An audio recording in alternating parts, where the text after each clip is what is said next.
Shalom de nouveau. Parfois, nous entendons parler des rois dans nos familles. Vous voyez, la royauté dans nos familles, ou bien les royautés, je ne sais pas. Chaque commune, chaque village, chaque famille a toujours quelqu'un qu'on appelle chef de famille. Et à des moments donnés, si le chef de famille a été couronné d'art, le roi, vous devez savoir qu'il y a une chaise qui est en l'honneur de toute la famille. Alors, nous impôts. Si vous êtes quelqu'un et puis vous n'appartenez plus à la tradition et vous êtes sur le chemin de la divine providence, chaque moment vous devez prier pour enlever votre nom de ces chaises-là. Pourquoi? Parce que le chef de famille en question, chaque moment quand il voulait prier, il va prier dans le nom de toute la famille, à qui le chaise là en question concerne. Et lui, il ne va pas permettre que tout le monde soit éloigné de la maison, parce qu'il va dire que quand il est roi, il faut que tout le monde soit réuni, il faut que tout le monde, les enfants et tous soient au rendez-vous pour qu'ils soient ensemble dans la famille, que personne ne se sépare. Et à un moment donné, à des moments que lui priait comme ça, les esprits de ces fauteuils, eux, ils se réveillent. Moi, de se réveiller, si vous êtes à Paris, Belgique, Allemagne, Italie, Hollande, Europe, peu importe dans le monde, ces esprits viendront là-bas pour vous chercher. Et c'est de là brusquement que certaines personnes tombent malades. C'est de là brusquement que certaines personnes, rien ne marche plus pour eux. Ils sont bien, ils ont des diplômes, mais ils ne peuvent jamais trouver du travail. Il y a des gens, ils ont fait 30 ans, 40 ans, ils ont fait 8 ans, ils ont fait 5 ans, ils ont fait 7 ans, mais ils sont revenus dans leur pays, brouillés, et ce qu'ils ne doivent pas faire, et ça ils ont commencé par faire, et puis 1, 2, 3, leurs esprits, c'est d'aller au village, jusqu'à dire, le village me convient.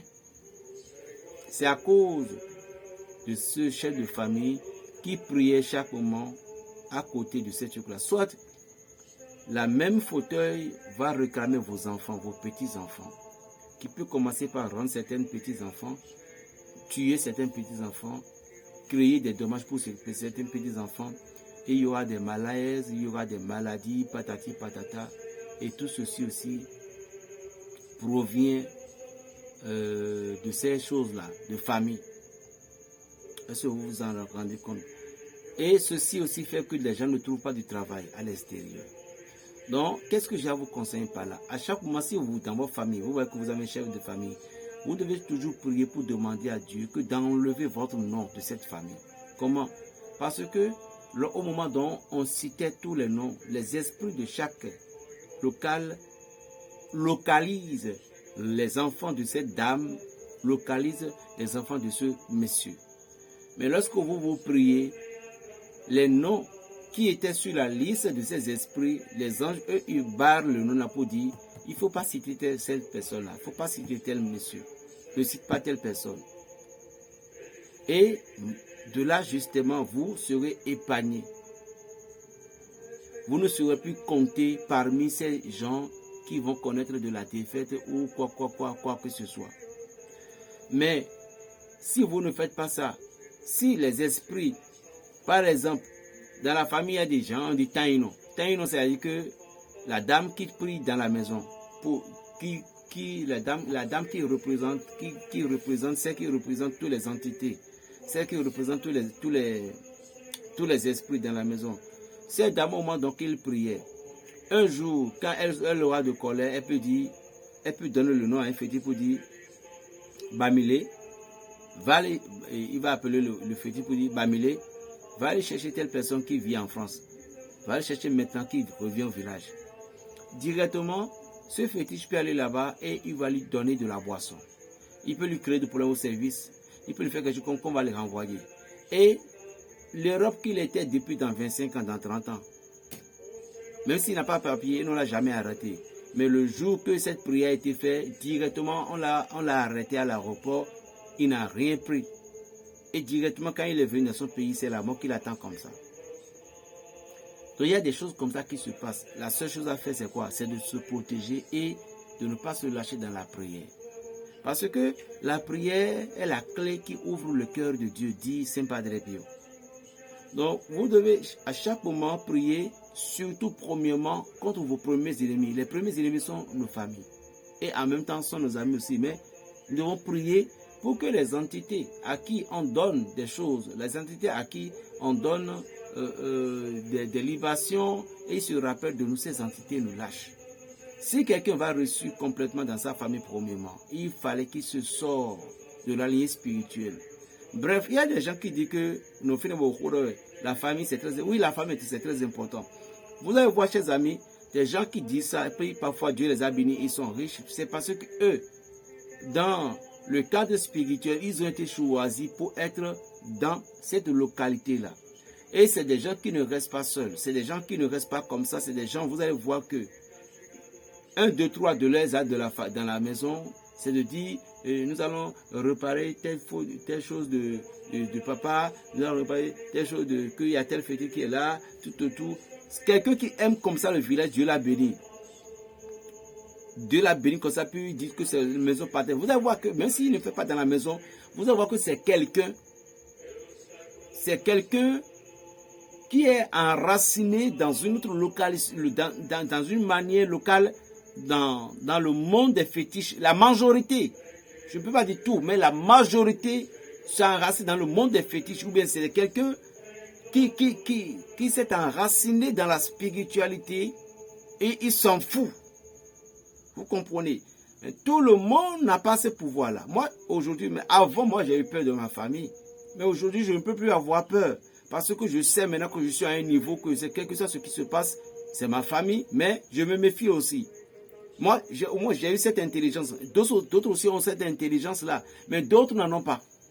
Et eux, ils disent que c'est ma famille. Or, en même temps, ce sont ces idoles, ce n'est pas le grand frère, le frère, la soeur qui est là, tout simplement, mais l'aîné qui a l'habitude de parler, qui intercède pour cette famille entre les deux mondes. Cet aîné en question, le jour qui va donner cet ordre à une entité mal de fait, l'entité le fait parce que c'est lui l'autorité de la famille. C'est-à-dire que l'autorité de la parole de la famille. La raison pour laquelle beaucoup de personnes aujourd'hui, vous êtes à l'extérieur, vous êtes ci, vous êtes ça, vous êtes toujours derrière. Erreur des gens, erreur des chrétiens, erreur des hommes, erreur des Béninois, erreur des Européens, des Africains qui sont en Europe. Vos erreurs que il y a des gens, votre famille, c'est votre priorité. Et en même temps, votre famille, qui est votre priorité, vous dites que ce sont eux pour moi. En même temps, ce sont eux qui ont encore le plus mal. Mais très difficile que certaines personnes comprennent vite. Si le malheur ne vient pas les atteindre au bout, ils ne comprennent pas que ces malheurs viennent de ma famille. Mais quand on leur dit que c'est votre famille, ils disent non, jamais. Oui, la famille est très importante, non, bien sûr. Mais il faut comprendre toujours que la famille est ton premier ennemi. Parce qu'un prophète n'est jamais reçu dans son propre pays. Et le pire, si la famille est polygame, si papa est polygame, c'est encore le plus dangereux de toutes choses, la plus dense de toutes choses, s'il y avait affaire de cette affaire de polygame, de polygamie. Donc, chers amis, pour en terminer aujourd'hui, Berger Rafa vous dit, lorsque vous voulez vivre, est-ce que votre papa est en vie? Votre maman est en vie? Lorsque vous êtes avec votre père, votre mère, quels sont les courants qui se circulent entre vous deux?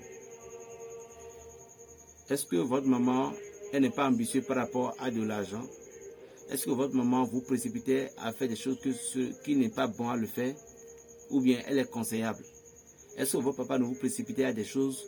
Ne vous dites pas des conseils bizarres. Si votre papa, vous voyez que ce n'est pas l'argent qu'il aime. Si vous avez des parents, côté maternel, maman, et maman n'est pas ambitieux de l'argent, et quand vous avez deux frères, dites donne-moi, vous avez une bonne mère. Il ne faut jamais l'abandonner.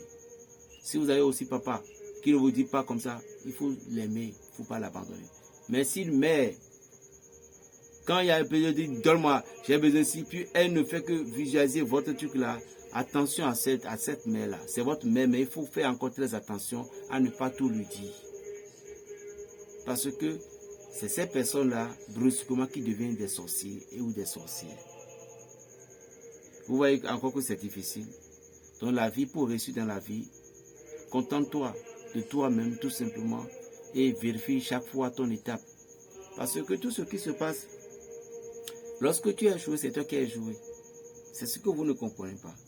Lorsque tu as échoué, c'est toi qui as échoué. Lorsque tu as perdu, c'est toi qui as perdu. Lorsque tu as gagné, c'est toi qui as gagné. C'est tout la vie. Donc vous devez comprendre que la vie est faite ainsi pour l'échec et pour la réussite. Mais vous ne pouvez pas tomber dans l'échec à chaque moment si vous ne comprenez pas la leçon. La leçon de la vie. Lorsque vous êtes né, vous devez comprendre qu'un jour vous devez quitter cette famille.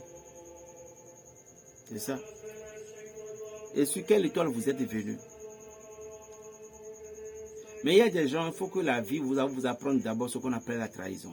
Parce que s'il n'y a pas la trahison, vous ne pouvez jamais comprendre ce qu'on appelle la confiance. S'il n'y a pas la confiance, vous ne pouvez pas comprendre ce qu'on appelle la trahison. S'il n'y a pas l'amour, vous ne pouvez pas comprendre ce qui n'est pas amour.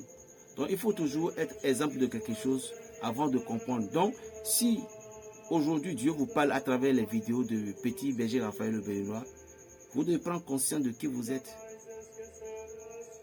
Tout d'abord,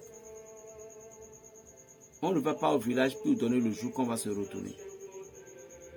On ne voyage pas pour rentrer dans son pays. Et puis le retour exact, on donne le retour exact à ses parents ou bien quoi que ce soit. Non, c'est la loi spirituelle. Or, aussi, si vous avez de l'argent, et Dieu vous a béni, ne montrez pas tout le monde que vous avez de l'argent. Et parce qu'une maison familiale, ce n'est pas une seule personne qui se lève pour construire. Une seule personne ne se lève pas pour construire une maison familiale directement comme ça, non. Tu peux construire une maison pour toi, bref d'abord, un peu de temps, et puis avoir une réunion, vous allez vous comprendre. Mais toi seul, si tu veux faire ça, donc sois fort et sois protégeable. Que Dieu vous bénisse. On m'appelle Berger Raphaël, le Béninois. Je n'ai rien à vous donner aujourd'hui que de dire, aimez-vous les uns les autres. Et ce mois, ne s'amusez pas avec ce mois. Je vous ai présenté 2 produits et ce n'est pas pour les perruques.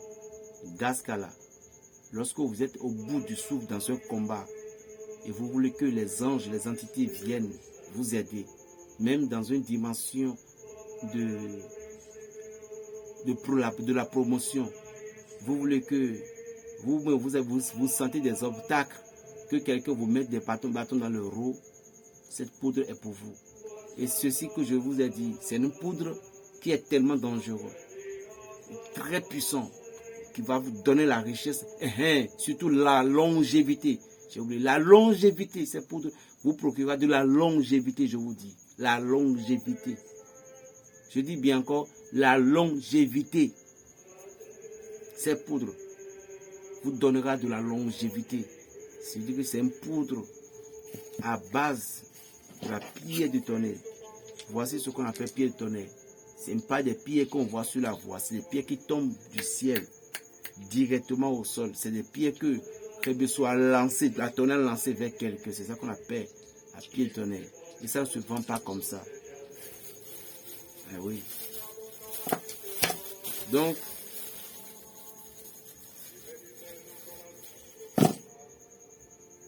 que Dieu vous bénisse et que la grandeur de l'Éternel des armées soit sur vous. Ne découragez pas dans vos combats. Jamais. Mais soyez fiers de qui vous êtes.